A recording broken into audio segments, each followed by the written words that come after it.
Now question number 5. Find the number of right angles turned through by the hour hand of a clock when it goes from first part 3 to 6.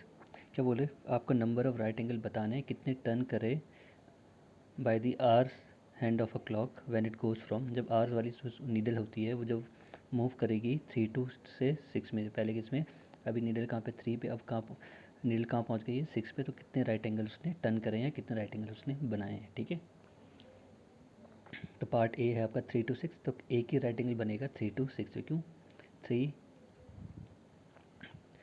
ये था आपका 3 to 6 ना, 3 to 6 यहाँ पे आएगा आपका, एक राइट एंगल बनेगा, सॉरी ये आपका, तो एक राइट एंगल आपका ये हो गया. ठीक है, ये राइट एंगल है, ये 3 to 6 के बीच में कुल एक राइट एंगल, क्योंकि दो नंबर स्किप करने के बाद क्या एक राइट एंगल बनता है, तो यहाँ पे क्या रहा होगा 4 5 स्किप के बाद 3 और 6 में बना हुआ एक राइट एंगल, तो कितना राइट एंगल बना 3 to 6 के बीच में, एक राइट एंगल. ठीक है, दूसरा था 2 से 8 के बीच में, अभी नीडल 2 है, अब नीडल कहाँ पहुँच गई है 8 में, तो कितने राइट एंगल का फॉर्मेशन है वो बताना है. नीडल कहाँ थी 2 पे, तो पहला राइट एंगल कैसे बना होगा, दो नंबर स्किप करके जो थर्ड नंबर आएगा उसके और फर्स्ट नंबर के बीच में राइट एंगल, तो 3 और 4 स्किप करा, कहाँ नीडल आई 5 में, तो 5 और 2 के बीच में पहला एक राइट एंगल, फिर 5 के बाद 6 और 7 स्किप करा, फिर नीडल कहाँ आई 8 पे, तो 8 और 5 के बीच में सेकंड राइट एंगल, तो कितने राइट एंगल हो गए आपके 1 और 2. ठीक है, अब 5 से 11 के, अभी नीडल 5 में, अब कहाँ नीडल पहुँची आपकी 11 पे, तो 5 पहला राइट एंगल कहाँ बनेगा 6 और 7 छोड़ के स्किप करके कहाँ 8 पे, तो 8 और 5 के बीच में पहला राइट एंगल. ठीक है, एक राइट एंगल ये बन गया. अब 8 के बाद 9 और 10 स्किप करा, अब नीडल कहाँ पहुँची 11 में, तो जो दूसरा राइट एंगल बनेगा वो बनेगा आपका 8 और 11 के बीच में, तो कितना राइट एंगल का फॉर्मेशन हुआ 1 और 2, तो कितने राइट एंगल बनेंगे 5 से, जब नीडल 5 में थी और 11 में रीच हो जाएगी, तो कितने राइट एंगल बनेंगे आपके 2 राइट एंगल्स. ठीक है, ऐसी डी पार्ट, अभी नीडल कहाँ 10 पे और नीडल कहाँ पहुँच जाती है 1 पे. ठीक है, तो 10 से 1 के बीच में कितने राइट एंगल बनेंगे, देखो नीडल 10 पे, अब कहाँ पहुँच गई 1 पे, तो कितने नंबर स्किप करने हैं 1 और 2, क्या हुआ 11 स्किप करा 12 स्किप करा, अब नीडल कहाँ पहुँच गई 1 पे, तो 10 और 1 के बीच में एक राइट एंगल बनेगा. ठीक है, तो राइट एंगल कितना है 1 राइट एंगल. अब ई में, अभी नीडल 12 पे, अब नीडल कहाँ पहुँच गई 9 पे, 12 से रिवॉल्व होके 9 पे. ठीक है, तो कितने राइट एंगल बनेंगे 3 राइट एंगल्स, कैसे, एक 12 और 3 के बीच में, तो 1 और 2 स्किप करके, तो पहला राइट एंगल 12 और 3 के बीच में, तो एक राइट एंगल. ठीक है, फिर 3 के बाद 4 और 5 स्किप करके 3 और 6 के बीच में सेकंड राइट एंगल. ठीक है, फिर 6 के बाद क्या 7 और 8 स्किप करके 6 और 9 के बीच में थर्ड राइट एंगल, तो कितने राइट एंगल बने 1 2 3, तो 12 से 9 के बीच में कितने राइट एंगल बनेंगे 3. ठीक है, now the last part F, 12 to 6, अभी नीडल 12 पे, अब कहाँ पहुँच गई नीडल 6 में, तो पहला राइट एंगल 12 से 3 के बीच में, तो 1 और 2 स्किप करा, तो 12 और 3 के बीच में पहला राइट एंगल. ठीक है, फिर 3 पे थी नीडल 5, अब 3 के बाद 4 और 5 स्किप करा, अब जो सेकंड राइट एंगल बनेगा वो कहाँ बनेगा 3 और 6 के बीच में. ठीक है, तो पहला राइट एंगल 12 और 3 के बीच में, और सेकंड राइट एंगल 3 और 6 के बीच में, तो टोटल राइट एंगल कितने होंगे 1 और 2. ठीक है, ना question number 6, how many right angles do you make if you start facing south and turn clockwise to west. अब बोल रहे कितने राइट एंगल आप बनाओगे अगर आप क्या कर रहे हो, साउथ में फेसिंग कर रहे हो और कहाँ टर्न करते हो क्लॉकवाइज वेस्ट की तरफ, साउथ में हो अभी और क्लॉकवाइज मुड़ते हो कहाँ के लिए वेस्ट की तरफ मूव करते हो. ठीक है, तो देखो नॉर्थ ईस्ट साउथ वेस्ट. ठीक है, आप अभी कहाँ हो साउथ में, और कैसे घूम रहे हो क्लॉकवाइज, क्लॉकवाइज कैसे घूमता है लेफ़्ट टू राइट, तो ये क्या है क्लॉकवाइज. ठीक है, तो अभी साउथ में और क्लॉकवाइज घूम के आप कहाँ पहुँचे हो वेस्ट में, तो क्लॉक साउथ से क्लॉकवाइज कहाँ पहुँचे वेस्ट में, तो कितने राइट एंगल बने साउथ और वेस्ट के बीच में, ये एक ही राइट एंगल बना. ठीक है, तो only 1 right angle between south and west. हाँ, now B part, north and turn anticlockwise to east. अब आप नॉर्थ पे खड़े हो और आप एंटी क्लॉकवाइज घूम के कहाँ पहुँच रहे हो ईस्ट पे. ठीक है, आपको कहाँ जाना है नॉर्थ से एंटी क्लॉकवाइज ईस्ट में, तो आप नॉर्थ में हो, क्लॉकवाइज तो ये हो गया साइड ऐसे, एंटी क्लॉकवाइज क्या होता है ऐसे में. ठीक है, लेफ़्ट टू राइट के. ठीक है, तो अभी नॉर्थ में हो और आपको कहाँ पहुँचना है ईस्ट में, ईस्ट कहाँ यहाँ, तो पहले नॉर्थ से आप कहाँ जाओगे वेस्ट, वेस्ट से फिर साउथ से ईस्ट. ठीक है, तो यहाँ पहुँच गए ईस्ट में, तो कितने राइट एंगल का फॉर्मेशन हुआ, पहले नॉर्थ से वेस्ट के बीच में एक राइट एंगल ये. ठीक है, फिर वेस्ट से साउथ के बीच में एक राइट एंगल ये, ठीक है, 2 राइट एंगल हो गए। फिर साउथ से ईस्ट कितने राइट एंगल हो गए? 3। तो total right angle found between north to east anti clockwise is 3, 1 2 and 3। तो टोटल राइट एंगल इज 3, 1 2 3, ठीक है। 3 राइट एंगल हैं आपके नॉर्थ से ईस्ट में जाने के लिए एंटी क्लॉकवाइज, ठीक है। Now C part, south and turns to north. अब बोले south and turns to north. अब इसमें नहीं लिखा है, आपको नहीं बता रखा कि एंटी क्लॉकवाइज है या क्लॉकवाइज, तो आप अपनी अकॉर्डिंग क्लॉकवाइज मूव करो या एंटी क्लॉकवाइज मूव करो, ठीक है। साउथ में हो कहाँ टर्न करो? नॉर्थ में। आप साउथ में हो, south and turn to north, ठीक है। तो ये नॉर्थ यहाँ है। अगर ऐसे भी घूमोगे तो भी 2 राइट एंगल बनेंगे, अगर एंटी क्लॉकवाइज घूमोगे या क्लॉकवाइज घूमोगे तो भी कितने बनेंगे? 2 राइट एंगल। तो साउथ से मैं घूम रहा हूँ क्लॉकवाइज, ठीक है।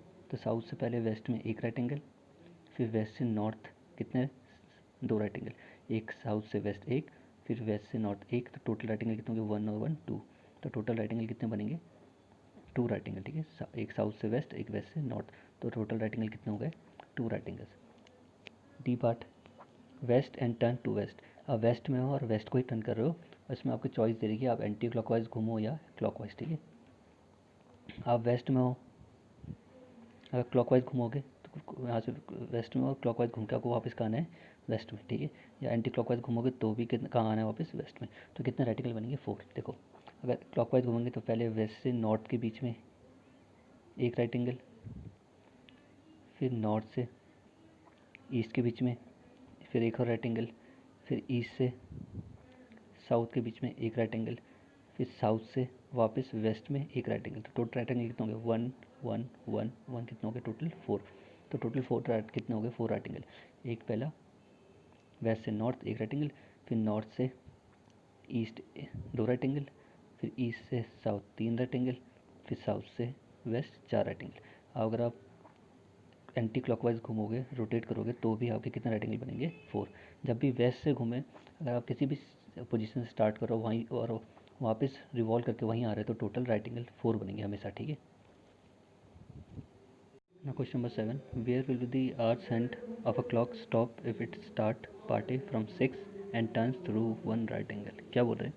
Where will be the arch hand of a clock stop if it start, क्या बोल रहे हैं? कहाँ पे जो आर वाली नीडल है, आवर्स वाली नीडल है, वो कहाँ पे जाके स्टॉप होगी? अगर वो कहाँ से स्टार्ट होती है? From 6 and turns through one right angle. 6 से स्टार्ट होती है और एक राइट एंगल बनाती है, तो वो नीडल कहाँ पे स्टॉप होगी, ठीक है। तो देखो फर्स्ट पार्ट में क्या है? Start from 6 and turns through one right angle. 6 से स्टार्ट हो रही है और एक राइट एंगल मूव कर रही है, ठीक है। अब ये क्या है? क्लॉक है, तो क्लॉक कैसे घूमती है? क्लॉकवाइज, तो उसमें एंटी क्लॉकवाइज का कोई सीन नहीं है, ठीक है। तो देखो कहाँ पे होगी वो नीडल स्टॉप? एट 9 पे। क्यों? उन्होंने बोला कि नीडल कहाँ थी? स्टार्ट करती है 6 से और क्लॉकवाइज घूमती है, और कहाँ पे? और एक राइट एंगल बनाते हैं। एक राइट एंगल कहाँ बनेगा? 9 पे। क्योंकि 7 और 8 स्किप करेंगे तो पहला राइट जो एक राइट एंगल जो फर्स्ट राइट एंगल बनेगा फॉर्मेशन होगा कहाँ पे होगा? 6 और 9 के बीच में। तो ये राइट एंगल बन गया। तो पहला राइट एंगल कहाँ बना? 6 और 9 के बीच में। तो नीडल कहाँ पे स्टॉप करेगी? एट 9 पे। 6 से स्टार्ट हुआ और एक राइट एंगल बना के वो कहाँ पे स्टॉप होगी? 9 पे, ठीक है। वैसे ही पार्ट बी में 8 start from 8 and turns through 2 right angle. अब 8 से स्टार्ट हो रही है, अभी नीडल 8 पे है, ठीक है, और वहाँ से स्टार्ट होकर 2 राइट एंगल बना के कहाँ पे स्टॉप होगी? तो देखो 8 और 2 राइट एंगल, तो पहला राइट एंगल कहाँ बनेगा?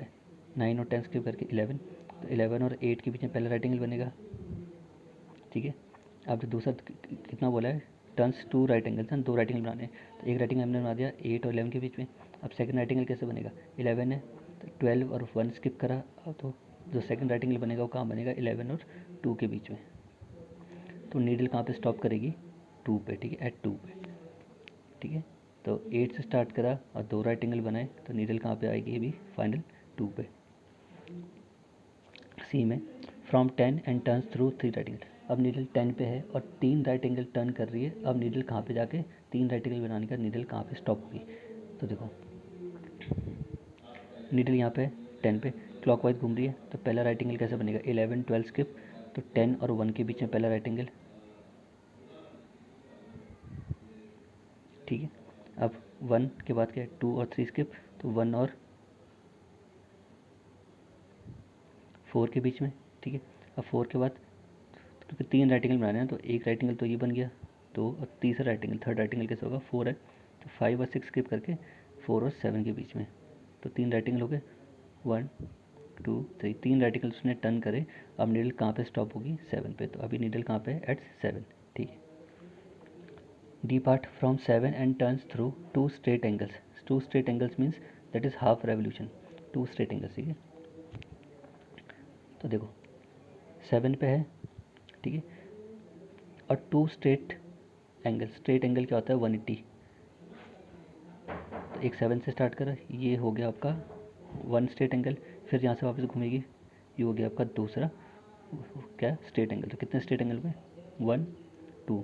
7 से स्टार्ट करा, पहले स्ट्रेट एंगल में कहाँ पहुँची, 1 पे, फिर 1 से सेकंड स्ट्रेट एंगल रोटेट करा, कहाँ पहुँची वापस, 7 पे, ठीक है। 2 स्ट्रेट एंगल का मतलब होता है हाफ रेवोल्यूशन, ठीक है। तो कितने, 2 स्ट्रेट एंगल हैं, 2 straight angle means 2 half revolution, half आधा रेवोल्यूशन चलना है। आधा रेवोल्यूशन क्या होगा, 7 बताया था, जब भी हाफ रेवोल्यूशन होता है तो 7 के बाद 6 नंबर काउंट करो, वो उसका हाफ होता है। 7 के बाद 6 नंबर कौन से होंगे, 1 2 3 4 5 6, कहाँ पे होगी, 1 में, तो ये हो गया हाफ रेवोल्यूशन, ठीक है, फर्स्ट हाफ रेवोल्यूशन। कितने, लेकिन कितने कितने, 2 straight angle means 2 straight angle means 2 half revolution, तो एक हाफ रेवोल्यूशन तो हो गया रोटेट। अब सेकंड हाफ रेवोल्यूशन क्या होगा, ऐसे ही फिर 1 के बाद 6 नंबर स्किप करो, 1 2 3 4 5, 1 2 3 4 5 6, 6 कहाँ पे आ रहा है, 7 पे, तो अभी निडल कहाँ पे होगी, 7 पे, ठीक है। 2 स्ट्रेट एंगल होता है आपका half, 1 straight angle is equal to half revolution, ठीक है। तो 2 स्ट्रेट एंगल किसके बराबर होंगे, 2 हाफ रेवोल्यूशन के। तो एक हाफ रेवोल्यूशन 7 से 1, फिर 1 से वापस 7, सेकंड हाफ रेवोल्यूशन, ठीक है। तो वापस निडल घूम के 7 से वापस 7 पे आ गई,